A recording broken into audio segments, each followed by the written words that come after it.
Friends, today we're going to talk about one of the most powerful and controversial books ever written, The 48 Laws of Power by Robert Greene. Yes, this book is about becoming powerful, but not in the way you think. This isn't some self-help, manifest your way to success kind of book. No. This book is raw, unfiltered, unapologetic. It talks about power the way it works in the real world, in politics, in business, in relationships, even in your daily life. Let me tell you something. This book has been banned in several countries. Even some prisons in the United States have removed it. Why? Because the techniques in it are too powerful, too easy to learn, and too dangerous in the wrong hands. Maybe that's the point. Maybe the reason it's banned is because they don't want people like us to know these rules. Rules that the powerful have been using for centuries, quietly, behind the scenes. But today, right here, you're going to learn them. Now, I won't give you all 48. Let's be honest. Most people won't remember all 48 anyway. But what I will give you are the top 10 most powerful laws, the ones that hit hardest, that work fastest, that change the way you move in the world. So if you want to be someone who understands power, someone who can read people, control situations, and win without making others feel like they lost, then stay with me till the end. And if you're new to the channel, this is Fraser Audiobooks Club. Here we bring life-changing books to life. So go ahead, subscribe, and now, let's begin. Law 1. Never outshine the master. Let me tell you a story. There was once a young advisor, brilliant, sharp, and loyal, working in the court of a powerful nobleman in Renaissance Italy. This young man, let's call him Lorenzo, had a gift. He was a genius with ideas. Every strategy he proposed brought wealth and praise to the court. One day he presented a plan so innovative, so flawless, that the entire hall rose to applaud him. Everyone was smiling, except the nobleman himself. Later that evening, as celebrations echoed in the halls, the nobleman stood alone on his balcony, watching the sky. But in his heart, he wasn't grateful. He was uneasy. He wasn't thinking, "What a brilliant young man I have." He was thinking, "Does the court think he is better than me?" The next morning, Lorenzo's chamber was empty. He was gone, dismissed, erased, not because he failed, but because he shone too brightly. Robert Greene, the author of The 48 Laws of Power, wants you to understand this. Power is emotional. People in power, bosses, mentors, kings, they don't just want results. They want to feel important, respected, irreplaceable. If your talent makes them feel weak, if your success makes them feel overshadowed, they will not promote you. They will remove you, Greene says. Make your masters appear more brilliant than they are, and you will attain the heights of power. Let your light reflect theirs. Praise their decisions publicly. Let them feel like every great idea was theirs, even if you planted the seed. You can be smarter. You can be better. Just don't make them realize it. Because when you outshine the sun, you don't get noticed. You get burned. Law 2. Conceal your intentions. Imagine you're playing poker. You have a royal flush. You're holding the best hand at the table, but instead of keeping a straight face, you start smirking. You drum your fingers. You lean forward. What happens next? Everyone folds. You win nothing, because they knew what you were going to do. Now imagine, you sit quietly, calm, unreadable, and when the last card hits the table, boom, you take everything. That's power, and that's exactly what Robert Greene teaches us in Law 2. Conceal your intentions. In simple terms, don't tell people your plans, not your friends, not your co-workers, not even your reflection, because the moment they know what you're up to, they can stop you, block you, or worse, steal your idea and run with it. Let me give you a real-world example. There was a man named Alexander. a quiet entrepreneur. He worked in the shadows, not in the spotlight, while his competitors were posting on LinkedIn about their disruptive missions. Alexander was building quietly. He had no office, no hype, no announcements. But behind the scenes, he was meeting investors, acquiring licenses, buying failed startups with valuable IP. And when was the time right? He launched a product that made every other player obsolete. By the time they realized what he was doing, he already owned the market. No press release, no tweets, just results. Greene writes, "If you are honest and open, you make yourself vulnerable. If you conceal your intentions, you keep people off balance and in the dark. Let them think you're passive. Let them think you're not a threat. Smile, nod, blend in. And while they sleep on you, you build the empire. Because when people don't know your goal, they can't predict your next move. And when they can't predict you, they can't stop you. Move in silence. Let your success make the noise." Law 3. Court attention. T.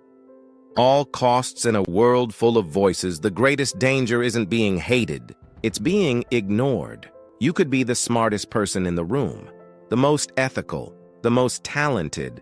But if no one notices you, you're invisible. And the invisible hold no power. That's why Robert Greene in Law 3 says this loud and clear. Court attention at all costs. Let me give you an example. Sophia was a no-name designer from a no-name town. She had no industry connections, no celebrity endorsements, no viral moment. But she had one thing, a plan to never be ignored. At her first fashion show, when everyone else sent models in heels and gowns, she sent a barefoot woman down the runway, face smeared in charcoal, hair soaking wet, tears painted down her cheeks. People gasped. Critics rolled their eyes. The press exploded. Was it art? Was it madness? It didn't matter. Everyone was talking about it. That night, her brand's website crashed from the traffic. She gained 100,000 followers in a single weekend, and her entire collection sold out in under 24 hours. She didn't need them to love her. She just needed them to see her. You see, people forget what's reasonable. They forget what's quiet. But they never forget what grabs their attention. Greene puts it like this: everything is judged by its appearance. What is unseen counts for nothing. So, what does that mean for you? It means don't hide in the shadows hoping your work will speak for itself. Make them look. Make them wonder. Make them whisper. Wear red when others wear gray. Ask questions others won't dare. 2. Walk into rooms like you own them, even if you don't yet. Because in the game of power, fame beats silence. Controversy beats invisibility. Mystery beats logic. And even being feared is better than being forgotten. So, court attention. Steal the spotlight. Stand out. Even if it means ruffling a few feathers along the way. Because in the end, power belongs to the memorable. If you're loving this so far, please do like, share, and subscribe to my channel. It really helps me keep working hard to bring more content like this for you. Law 4. Crush your enemy totally. Let me ask you something. Have you ever forgiven someone, only to have them come back later? Stronger, angrier, and more dangerous? Then you already understand this law. Law 4. Crush your enemy. Totally. Not weaken. Not humble. Crush. Let me tell you a true story from the business world. Carlos was a rising star, founder of a fast-growing tech company. He had just acquired a smaller rival company led by a man named Eli. Sharp, ambitious. It's a bit too ambitious. Carlos, being the nice guy, thought, let's show goodwill. I'll offer Eli a board seat. Let's build together. And for a while, things were quiet. Until one day, Carlos walked into a board meeting, sat down, looked up, and found out he'd been voted out of his own company. The man he spared the man he welcomed, had organized his downfall. Eli didn't forgive, he just waited, and that is the danger of mercy in the wrong moment. Robert Greene doesn't sugarcoat this. He clearly said, "A feared enemy must be crushed completely. If one ember is left alight, no matter how dimly lit smolders, a fire will eventually break out."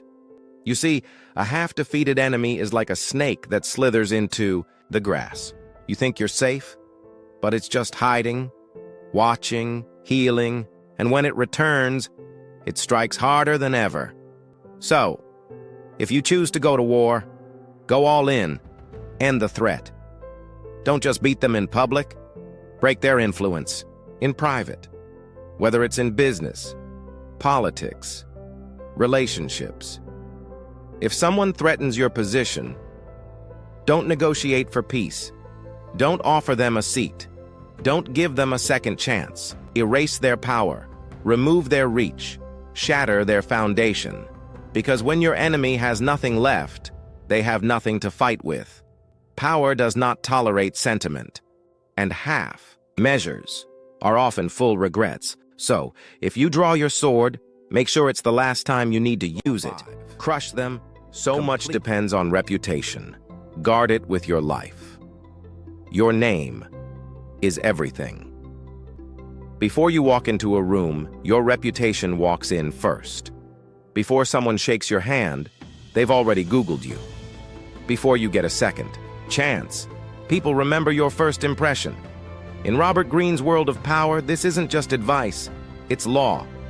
So much depends on reputation. Guard it with your life. Let me tell you the story of Anna. Anna wasn't from a top school. She didn't have elite connections, no fancy titles, but what she had was a name people trusted. She was a consultant, quiet, professional. Every time she promised something, she delivered, on time, with quality, with class. And as time went on, her name started moving faster than she did. People said, "She's the one who gets things done. She's the one who doesn't leak. She's the one who fixes what others mess up." Clients started coming to her without marketing. She didn't chase opportunities. Opportunities chased her. Now, fast forward a few years, a rival firm tried to poach one of her clients, offered them a discount, big savings, faster delivery, but the client said, "We'll stay with Anna. We trust her." That's power, and that's what author Greene wants you to understand. He says, reputation is the cornerstone of power. Through reputation alone, you can intimidate and win. Once it slips, however, you are vulnerable and will be attacked on all sides. Your reputation is your shield, your leverage, your silent bodyguard. Lose money, you can make more. Lose a job, you can find another, but lose your name, and doors start closing before you even knock, so how do you protect it? Here's how. Be consistent. Don't shift with the wind. Stay professional even when others get sloppy. Handle your failures with grace and your wins with humility, because your reputation isn't what you say about yourself. It's what people say when you're not in the room. So, guard it, polish it, protect it, like your life depends on it.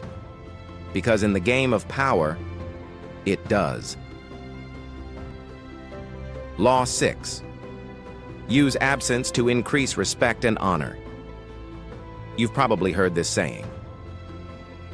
Familiarity breeds contempt. But in the game of power, it does more than that. It erases your value. If you're always present, always available, always saying yes, eventually, you stop being admired and start being ignored. This is where Law 6 comes in, a move that requires strategy, patience, and silence. Robert Greene writes, "Too much circulation makes the price go down. The more you are seen and heard from, the more common you appear. Create value through scarcity." Let me give you a real example. Jason was a top performer in his company, a problem solver, a fixer. He was the guy everyone turned to, day or night. At first, it felt good. He was the go-to man. But over time, he became the default. Taken for granted, his value blended into the background, like wallpaper. One day, Jason took a 1-week break. No emails, no late-night calls, just gone. And guess what happened? Meetings stalled, managers hesitated, people panicked. His absence made one thing painfully clear. Jason wasn't just helpful, he was essential. When he returned, he was treated differently. His voice carried weight, his time was respected. He hadn't done anything new, he had simply disappeared. Because sometimes, the power lies not in your presence but in your absence. Greene wants you to understand this.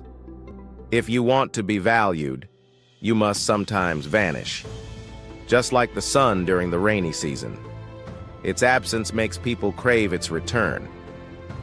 Too much. Exposure cheapens your presence. But strategic withdrawal? That builds mystique, authority, respect. So step back, not in weakness, but in control. Don't always explain yourself. Don't always be reachable. Don't always say yes. Let them miss your voice. Let them feel your silence. And when you return, return like a king, because the rare is revered. Law 7. Discover each man's thumbscrew. Every person you meet, every confident boss, charming friend, intimidating rival, has a pressure point, a hidden lever, a place where emotion, insecurity, desire, or pain lives just beneath the surface. And if you can find that one point, you don't need to argue. You don't need to force. You don't even need to speak loudly. You just press gently, and everything changes. That's the essence of Law 7. Robert Greene says, everyone has a weakness, a gap in the castle wall. That weakness is usually an insecurity, an uncontrollable emotion or need. It can also be a small secret pleasure. Once found, it is a thumbscrew you can turn to your advantage. Let's take an example from a high-stakes negotiation. Ari was a consultant, but not your average one. He didn't dominate rooms. He didn't bark orders. He simply observed. He watched how the VP avoided eye contact every time family was mentioned, how the CEO's tone shifted when legacy came up, how one board member always grew tense when discussing past failures. When the deal reached a stalemate, Ari didn't push. He waited, and then he said one thing. You know, this project could be something your kids talk about someday. Silence, then nods, then agreement. He had touched a nerve, softly. And that nerve moved the entire room. You see, most people try to overpower resistance.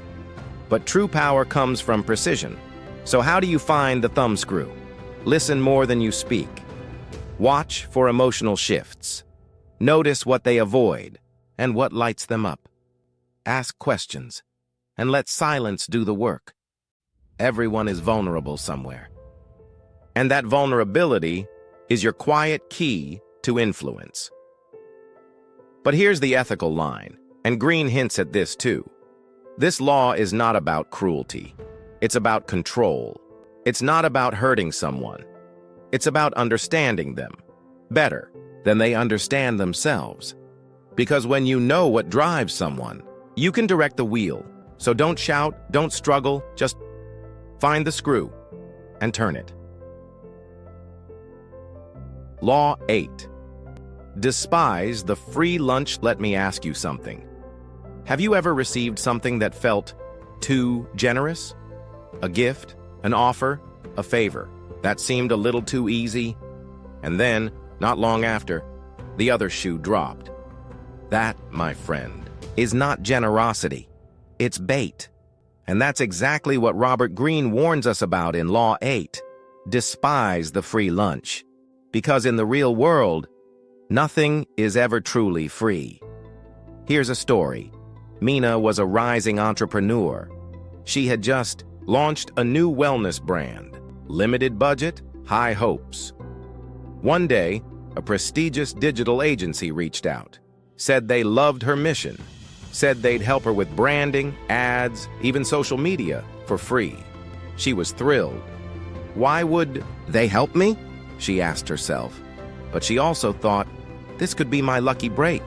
So she said yes. And at first, it was magical. Her brand looked incredible. Sales picked up, people started noticing. Then came the email. Hey Mina, would you mind promoting one of our premium clients on your Instagram? She looked them up. It was a product that completely opposed her message. Artificial, misleading, toxic. She declined. They didn't respond. 2 days later, her campaign was pulled. Her ad accounts flagged.